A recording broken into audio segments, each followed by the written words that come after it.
Hi everyone, Pinktony Boy Tano here, the internet's busiest music nerd, and it's time for a review of this new Metric album, Formentera. This is the 8th full-length LP from indie rock and pop veterans Metric. I know they've dropped a couple of records recently, but I didn't review them. It's actually been about a decade since I covered the band's music in a formal, focused review. I'm sorry. But either way, as I listen to this new LP, I am finding it to be an interesting addition to their growing catalog, even if it does work some familiar angles to that of 2018's Art of Doubt, which isn't necessarily a bad thing because when that record dropped, it was one of the band's best in years and easily one of their edgiest as well. There were a few tracks on there, especially Die Happy, that had a dystopian pop flair to them, which is essentially what Formentera focuses on for the entirety of the project. But now it seems like Emily Haines and company are taking things production-wise in a sleeker direction, a synthier direction, with spacious and sparkling production that feels like almost the entire record is set at night. The resulting sound is pretty cinematic and maybe inadvertently a callback to classic indie rock projects like Interpol's Turn on the Bright Lights, or even MGMT's Oracular Spectacular on cuts that have more of a pop edge, such as False Dichotomy. But the most striking thing about this LP is how for Metric, it's very dark, it's very foreboding. The coldness and the finality and the eternity of a lot of the sounds and lyrical themes on this LP are almost too much to bear. Like with the opening track DOOMSCROLLER, which is clearly titled after a very recent cultural phenomenon, which I think the band captures perfectly on this track, not only with Miss Haines' vocal sounding pretty ominous, but her lyrics read as such as well over these really eerie EDM builds.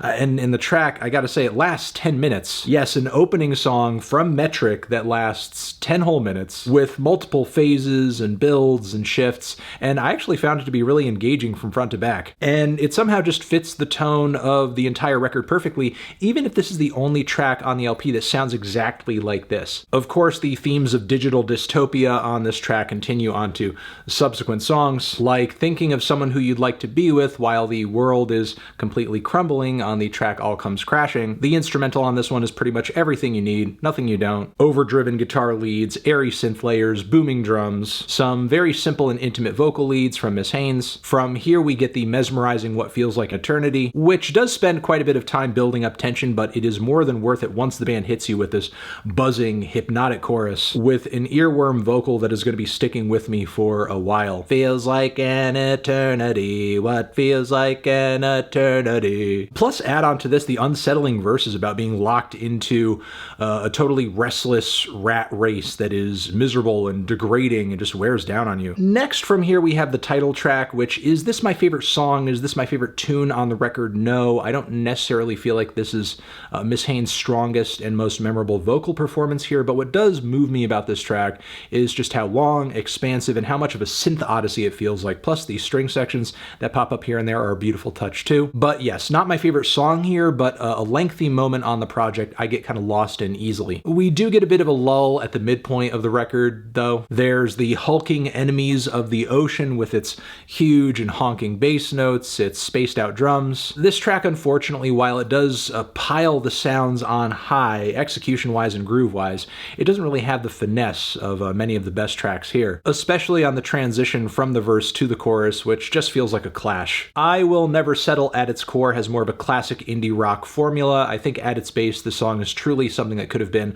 on any number of Metric records prior, but it's produced and dressed up in a way to where it feels like it fits in aesthetically with everything else here. My one major issue with the track is the vocal effects and instrumental layering do feel weirdly artificial in a way that just isn't that pleasing to me, even if the record's purpose may be to present something that sounds very fake, or at least like a little bit touched up. But I will say things do pick up toward the end of the LP though. False Dichotomy I think is one of Metric's strongest songs and singles in a long time. Like, not only are the beats and the synths just poppin', but the lyrics do bring a pretty smart take on this idea of binary views of modern living and how that's just like a farce. Oh Please is a really straightforward and groovy rocker that pretty much sneaks a banger in there before the record comes to a close. And Paths in the Sky, while this may not be my favorite tune on the LP, just like with the title track, I do really like what the song brings to the record sonically, because when it comes to the instrumental side here, this is easily the warmest and most heavenly sounding track on the entire LP.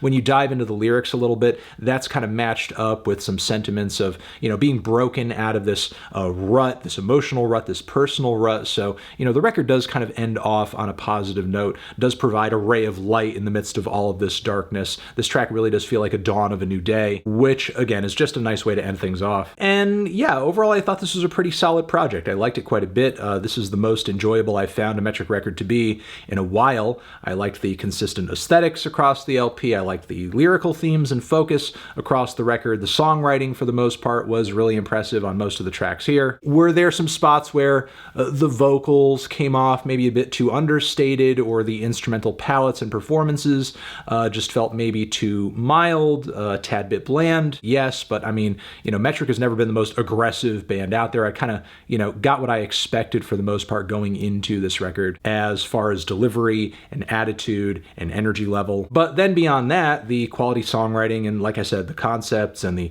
very digital and synthy aesthetics across the record were a nice touch and a nice surprise. And yeah, there were some spots like the opener that I found to be actually kind of surprising. But overall, I really enjoyed this project. I thought it was really good, and yeah, I'm happy I gave it a try. I'm feeling a decent 2-strong 7 on this one. Transition, have you given this record a listen? Did you love it? Did you hate it? What would you rate it? You're the best, you're the best. What should I review next? Hit the like if you like. Please subscribe and please don't cry. Hit the bell as well. Over here next to my head is another video that you can check out. Hit that up or the link to subscribe to the channel. Anthony Fantano, Metric, forever.